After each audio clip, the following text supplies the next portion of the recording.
Pastor Diogo, dentro dessa teoria que estamos falando aqui de calvinismo, existe um pensamento um pouco, digamos, errado sobre evangelismo. Existem muitas pessoas que são calvinistas que acreditam que não devem evangelizar por causa da eleição. Se Deus já predestinou a pessoa, então por que eu tenho que evangelizar? Se já está tudo predestinado. Isso é uma visão que eu já vi em muitos casos. Que com certeza, mas eu queria que você explicasse essa questão. Se Deus já predestinou, eu devo evangelizar? Essa questão dessa galera que pensa dessa forma. O que é que o senhor acha disso? Olha, a carta de Paulo aos Efésios, que é a carta que você consegue entender, onde o apóstolo Paulo ele coloca a doutrina da eleição, da predestinação como uma bênção, não coloca como dentro de um ponto de vista negativo. Eu estou aqui com a Bíblia aberta. Quando Paulo faz a exposição das bênçãos de Deus em Cristo e que chegam até nós pela fé em Jesus Cristo, quando ele coloca todas as bênçãos, ele vai do verso 3 em diante, ele vai colocando, quando ele chega no verso de número 12, ele vai dizer assim: a fim de sermos para o louvor da sua glória, nós os que de antemão esperamos em Cristo, em que também vós, depois que ouviste a palavra da verdade, o evangelho da vossa salvação, tendo nele crido, foste selado com o Espírito Santo da promessa, o qual penhou da nossa herança até o resgate da sua propriedade em louvor da sua graça. Como é que os eleitos, ou que as pessoas vão compreender as bênçãos resultantes da salvação que é apresentada por Paulo? Tudo que acontece com aquilo, com salva a ocorrência, se não é a pregação do Evangelho. Paulo centraliza o final do seu pensamento, foi quando vocês ouviram o Evangelho. A ênfase, se você ler o livro de Atos dos Apóstolos, você vê a ênfase que a igreja dava à questão da evangelização.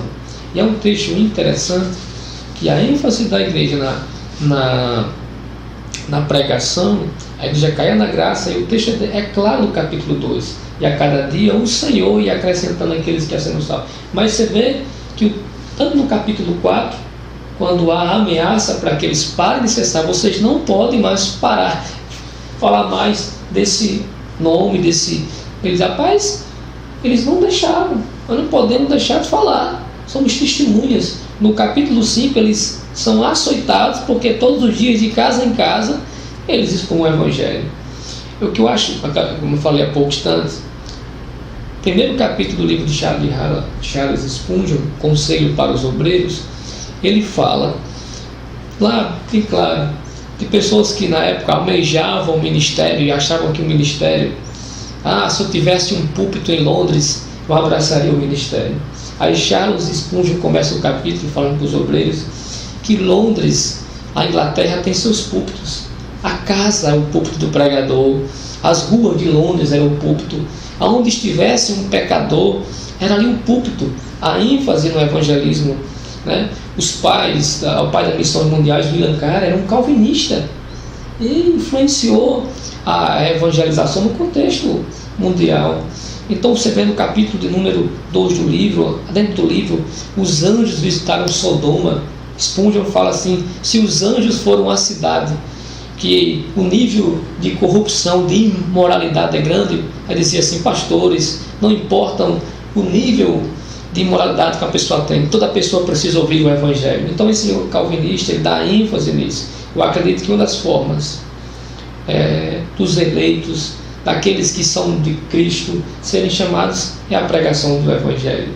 Não sabemos quem são, os seus rostos, o seu nome, mas eles precisam, como disse Jesus: as minhas ovelhas ouvirão a minha voz, elas me seguem. Eles precisam ouvir o Evangelho, não importa, não sabemos quem são. É preciso que haja uma ênfase na pregação do Evangelho, o Evangelho sadio, centralidade na pessoa de Cristo Jesus, e tem que ser pregado em todos os momentos. Eu acho lindo que isso tem sido um despertamento da nossa Igreja Batista, né? Com a ênfase nos relacionamentos discipulador, nos pequenos grupos, sejam eles com nomes diferentes, sejam eles células, sejam pequenos PGMs. Essa ênfase da Igreja de tirar um pouco, de centralizar-se da figura do templo, né, que a gente cria na cabeça, aonde a gente transfere toda a espiritualidade para o contexto do culto e esquecemos que todos os dias nós temos que ter em nossa vida uma compreensão que nós somos chamados a viver para o louvor da sua graça e pregar o Evangelho a todo tempo, independente de uma programação da igreja. Eu entendo ser errado esse ponto de vista de que os eleitos eles virão de qualquer jeito. Eles precisam ouvir o Evangelho para que eles tenham noção através do Espírito Santo trabalhando na vida deles e venham a fé. Isso quando a gente vê essa questão, pastor, quando eu perguntei, eu vejo uma questão de um crente preguiçoso, sabe? Exatamente. Ele usa o calvinismo, né, para justificar a sua preguiça, né? Justificar suas teses preguiçosas, porque como é que um cristão não sente o desejo de falar de Cristo, né? E essa questão do calvinismo, para mim, é uma desculpa, né, para não fazer, porque vai ficar sentado na igreja esperando Deus trazer, aí ele se apega a alguns versículos, mas é aquela questão, o calvinismo, muitas das vezes, para muita gente, vê de uma forma negativa, porque nunca soube o que é o calvinismo de verdade. Ele se baseia em um videozinho de internet, um artigo do Google sem credibilidade, mas não tem a profundidade do que significa realmente aquilo, né? Não, é verdade. Aí, como diz o próprio Fabrício Freitas, que é o escritor de Volta aos Princípios da literatura da religião multiplicadora, é o crente 3S, salvo, sentado e satisfeito, né? Então, o cara que ele acha que é mais fácil ele sentar ali e estar se exibindo teologicamente, mas ele não sente a paixão de sentar com a vida e compartilhar da pessoa que é a pessoa central da doutrina que ele tanto defende, né? Que é Cristo, né? É Cristo. Ele tem prazer de estar ali se exibindo, mas ele não tem prazer de compartilhar o Evangelho, né? Precisamos de Filipes nos últimos dias, gente que Deus tira do meio da massa, do meio das multidões. Filipe está ali em Samaria, de alguma forma, ele está naquele momento pop, né? Ele está ali, tudo que ele faz, Deus abençoa, milagres, a confirmação do ministério de Filipe, e Deus mostra ali o tamanho que ele tem interesse em vida no ser humano. Vem um etíope de Candace no deserto, o Espírito Santo tira Filipe para o deserto. Para fazer o quê? Falar de Cristo. O cara vem ali no texto de Isaías, Filipe conduz a Cristo. Tem que ser esse o grande desejo, com muitos e com poucos no caso de Filipe, né? Só que a zona de conforto de muita gente é a zona de conforto de que quer ter o nome de alguém que tem um conhecimento, mas aquele conhecimento e a respeito de quem ele tem conhecimento, ele não tem de fato amor à pessoa a quem aquilo que ele tanto defende, ela é o centro de Jesus Cristo e que ele nos mandou compartilhar. Porque se nós estamos aqui hoje, eu estou aqui sentado com vocês, é porque um dia houve pessoas que compartilharam do amor de Deus para nós em vários momentos, até que o Espírito Santo trabalhou no nosso coração, e como eu creio que ele trabalha eficazmente, nós não resistimos, chegamos à fé e estamos aqui compartilhando essa doutrina maravilhosa, doutrinas da graça. Aleluia. Aleluia. Você sentiu alguma coisa aí? Acho que sentiram aí. Pastor Diogo, tem mais um questionamento sobre esse assunto, que é um dos questionamentos que a gente sempre escuta quando fala sobre doutrina de salvação. Que a salvação se perde ou não se perde? Para a galera que simpatiza com Armínio, eles dizem que a salvação se perde, tem que ser conquistada, que é uma conquista, é uma busca, né? Tem que buscar ela e fazer algo para conquistar a salvação. Já tem outro grupo, que simpatizantes ou calvinistas, que acreditam que a salvação não se perde, uma vez que ela é dada para sempre. Eu quero saber a sua posição dentro desse assunto tão polêmico, né? Vamos lá. Perguntaram essa mesma pergunta ao Dr. Shedd, né? Eu me lembro como se fosse hoje. Perguntaram, Shedd, é uma honra. Shedd, embora grande teólogo, nome de Deus, exemplo maravilhoso, contribuiu e tem sido ainda contribui com seus escritos e com a leitura que leva o seu nome, Shedd, a Vida Nova, Perguntaram para ele: o salvo perde a salvação? Ele disse: depende. Depende de quem te salvou. Se foi Jesus, impossível. Se foi outra pessoa, sim, é possível perder a salvação. Isso é bom que fica claro que as pessoas, eu acredito que a pessoa não possa perder a salvação. Acredito que um salvo realmente não perde a salvação. Isso tem a ver com aquela grande discussão entre os remonstrantes e os calvinistas, né? Vem os arminianos dizendo que aquela sequência lógica, a sequência que dizia: primeiro, o ser humano tem livre-arbítrio, capacidade de decidir; depois, a eleição é condicional. A eleição é condicional em que sentido? Cristo, ele possibilita, ele dá salvação a todos potencialmente, do ponto de vista potencialmente. Jesus dá perdão a todos os pecadores, mas condiciona aqueles que creem. Beleza. Aí vai. No último ponto, que é o cair da graça, eles não. Quando chega no ponto de vista calvinista, reformado, cremos o quê? O homem é totalmente depravado.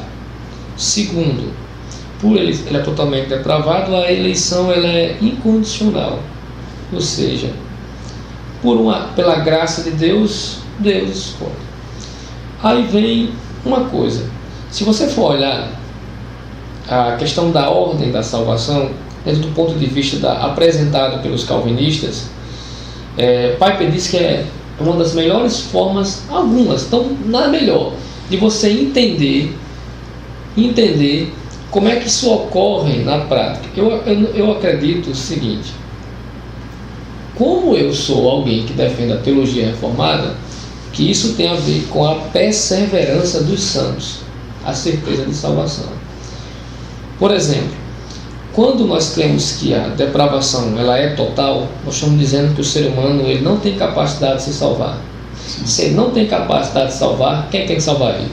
Deus. Se Deus é que tem que salvá-lo, ele tem que ter a liberdade de salvar quem ele quer. Pode falar, desliga aqui, continua.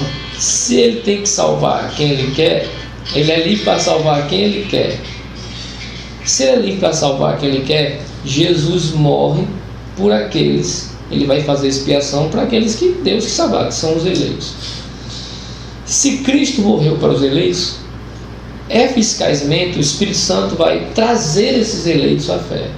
Como nesse ponto de vista a salvação do início ao fim é da parte de Deus, nós cremos que Deus vai providenciar os meios para que esse salvo ele persevere até o fim, que isso é que chama da perseverança dos santos. Agora aqui deixa bem claro, isso aqui é uma coisa interessante.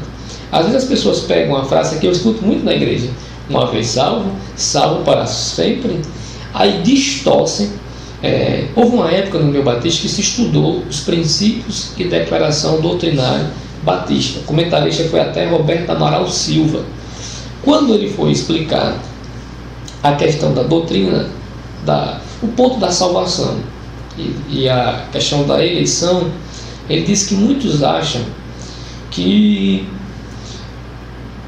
essa questão da eleição é como se a salvação ela fosse um ticket, um bilhete para entrar no céu, né? Aí não importa qual é a vida do indivíduo, distorce, né? Eu sou crente, eu sou um eleito, posso fazer o que quero, né? Mas não é bem assim. O próprio texto de Efésios, capítulo 1, versos de número 4, assim nos escolheu nele antes da fundação do mundo para sermos santos e irrepreensíveis perante ele em amor. Então essa ideia do cara que diz que é salvo e vive uma vida descompromissada com Deus, uma vida que o pecado ele não está nem aí, de fato esse indivíduo não é salvo, tá certo? Mas há um grande debate. Esse debate surge porque algumas pessoas ficam analisando as pessoas que dão uma confissão externa, respondendo a um apelo num culto. Até essas pessoas elas conseguem até se envolver em alguma organização da igreja, elas se envolvem e de repente dão um motivo, abandonam a igreja, abandonam a fé. Aí fica a pergunta: eram salvas? Eu me lembro se é 2:19 de 1 João: se saem de nós, porque não é de nós. Eu acredito, Jesus contou uma parábola do semeador, contou de várias situações que a semente cai, mas cai uma semente em boa terra. Eu acredito, aquilo que a própria declaração tenária, que o novo nascimento, a regeneração, é aí que sim tem a ver com a segurança da salvação, que diz que um cara de fato nasceu de novo, porque o Filho de Deus, com a própria Espírito Santo, ele não vive na praia do pecado. Um cara que diz ser salvo e o pecado continua a ser tão presente na vida dele, do que a vida de santidade, de compromisso com Deus, envolvimento com aquilo que é da vontade de Deus, tem alguma coisa errada. Esse cara nunca foi salvo, tá certo? Eu acredito que nós, dentro do ponto de vista reformado, descansamos na graça eletiva de Deus e temos a certeza que Deus trabalha em nós para que possamos gozar do júbilo eterno. Há uma segurança. Se eu fosse ler tantos textos como no Evangelho de João, a vontade do meu Pai é esta, que me enviou, que eu não perca nenhum por daqueles que Ele me deu, mas que eu ressuscite no último dia, porquanto esta é a vontade do meu Pai, que todo aquele que vê o Filho e que nele tem a vida eterna. Jesus disse que aqueles que o Pai lhe deu não vão perecer, ninguém é maior do que o Pai, e ninguém pode tirar da mão do Pai. Ele deu a vida eterna, Ele garante. Eu acredito nessa, que nada, como Paulo diz aos Romanos, quem atentará a acusação contra os eleitos de Deus, se é Deus. Mas esse eleito, ele foi chamado para viver uma vida irrepreensível, ou seja, de maneira a ninguém acusasse, tá certo? Alguém que de fato entregou, confia na obra expiatória de Cristo por seus pecados, que foi alvo da graça irresistível, chamado à fé, ele vai viver uma vida em boas obras, não para a salvação, mas como resultado da salvação operada na vida dele, e é a manifestação da sua conversão na prática. Entendeu aí? Então você que acredita que a salvação se perde, aqui está a resposta. Existe essa tese, né, de perder salvação e tudo isso aí, mas como o pastor Diego disse aqui, muito bem explicado, não tenho nem o que acrescentar, mas isso é uma ideia para se acreditar, porque muitas pessoas acreditam que essa visão de dizer que não perde salvação, eles ligam isso a irresponsabilidade, é uma vida irresponsável. E como você falou, existe muito também a questão da pessoa estar na igreja, no culto, levantar a mão, e a pessoa pensa que aquela pessoa se torna uma cristã e por saiu e perdeu, e não é bem assim, como o pastor Diego explicou, muito bem explicado, e isso para a gente entender e praticar e entender também para a nossa própria vida. Pastor Diego, nossa última pergunta do nosso bate-papo, nós teremos outros, né? Pastor Diogo é um grande amigo e, sem mais delongas, tem mais uma pergunta para te fazer. O que é que você acha desses sermões, desses pregadores de hoje, dessa nova teologia que diz que o homem é o centro, que Cristo morreu na cruz por causa que o homem é o centro, que ele morreu porque aquele homem é importante, porque ele é o ponto fraco de Deus, e o homem, e tudo que Deus fez foi por causa do homem, o centro é o homem. O que você pensa dessa teologia, desse tipo de salvação pregada hoje aí? Paz, por incrível que pareça, acho que esses caras não leram a carta de Efésios. Quando Paulo exulta a Deus, quando Paulo ele fala da doutrina da predestinação, dentro de um ponto de vista de bênção, e que ele exulta a Deus, de tal forma, e as expressões do apóstolo Paulo, ele coloca assim: bendito Deus e Pai de nosso Jesus Cristo, que tem nos abençoado com toda sorte de bênção. Quando ele vai fazer as análises das bênçãos decorrentes, você pode perceber que sempre se termina assim, que Deus faz todas as coisas para o louvor da glória de sua graça. Quando ele vai terminar outro ponto, ele disse, no verso número 1, o propósito daquele que faz todas as coisas segundo o conselho da sua vontade. Quando termina de novo, no verso 14, o qual é o penhor da nossa herança até o resgate da sua propriedade, em louvor da sua glória. Tudo que Deus faz, a glória dele. Nós somos alvo da graça de Deus, não merecíamos o amor de Deus. Éramos por natureza filhos da ira. Deus, por sua livre e espontânea vontade, a sua soberania, ele enviou seu Filho por amor. Mas isso aqui é graça, por a vontade dele. Deus fez todas as coisas segundo a sua vontade. Segundo a sua vontade. Então essa teologia que centraliza assim, o Evangelho de tal forma a atenção no ser humano, eu não consigo ver essa pregação como bíblica, porque todas as expressões de Paulo é que Deus fez todas as coisas da forma que Ele quis fazer para o louvor da sua glória, para a glória dele. Então quando eu tiro a glória de quem merece, eu estou distorcendo o Evangelho. Eu distorcendo o Evangelho. Por quê? Porque eu não estou glorificando a Deus por aquilo que Ele fez por mim, quando eu não podia fazer nada. Esse pobre, miserável pecador, né, que Deus, como eu acredito na eleição incondicional, escolheu por uma questão da graça dele. Não por eu ter alguma coisa em mim que chama a atenção dele, ou que faz ele sentir, de certa forma, ter uma dívida comigo. Quem tem a dívida era eu, que ele pagou em Cristo Jesus pelos meus pecados na expiação. Então, eu acredito que o verdadeiro Evangelho nos leva a um senso de gratidão, que é isso que Paulo expõe no capítulo 1 de Efésios. Vida de gratidão. Gratidão é a vida, é tanto que tudo que o apóstolo Paulo ele fala da sua convenção, ele leva a esse pensamento. Ele diz em Gálatas 2:20: já não sou eu quem vive, mas Cristo vive em mim. E esse viver que eu agora vivo pela fé no Filho que me amou e se entregou por mim. Mas isso não é ideia de centralizar-se na pessoa de Cristo, não nele.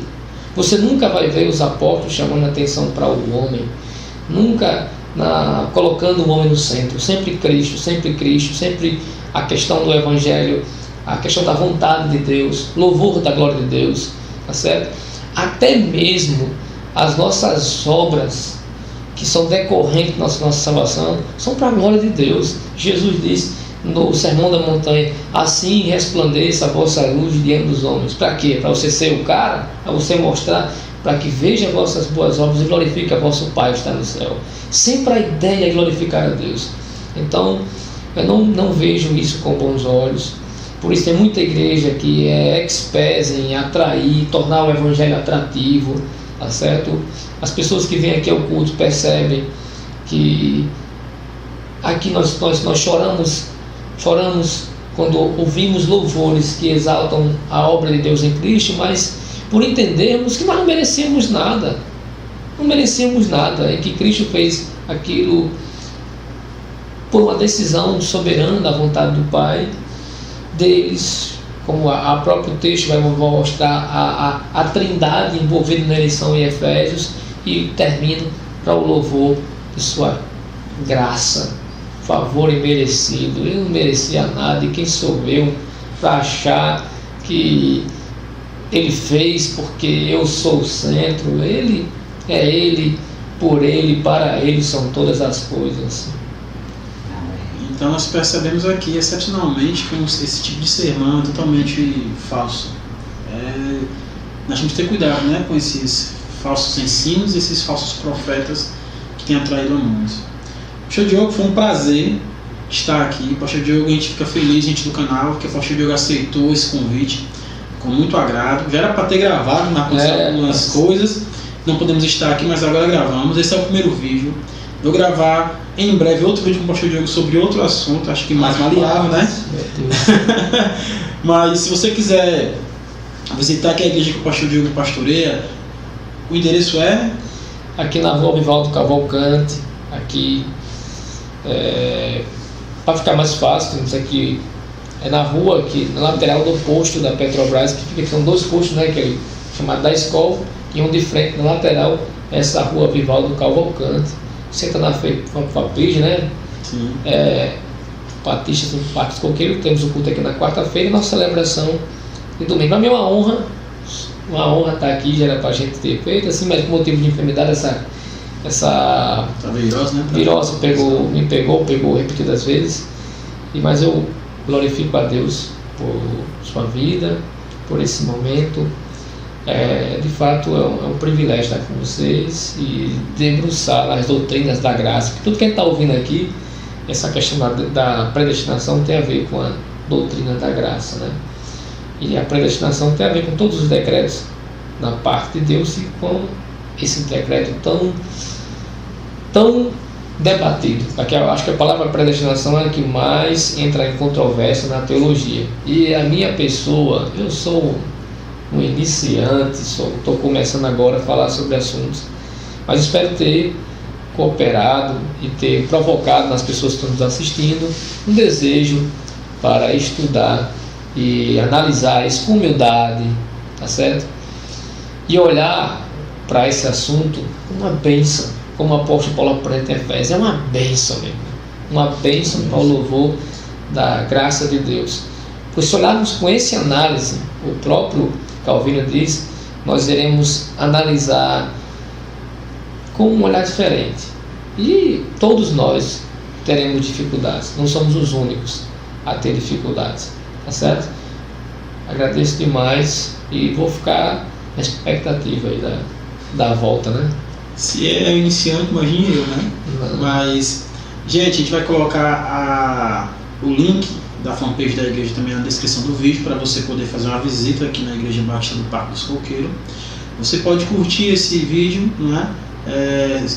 Se inscrever no canal, compartilhar com os amigos. Você fazendo isso, você ajuda o canal a estar sempre no ar. Você também pode seguir a gente no Instagram. Temos também a conta no Instagram e no GTV. Segue lá que os vídeos do YouTube também estarão no GTV. E foi um prazer, professor Diogo, prazerzão. A honra é minha estar aqui. E até breve. E até o nosso próximo vídeo, galera. Valeu! Tamo junto.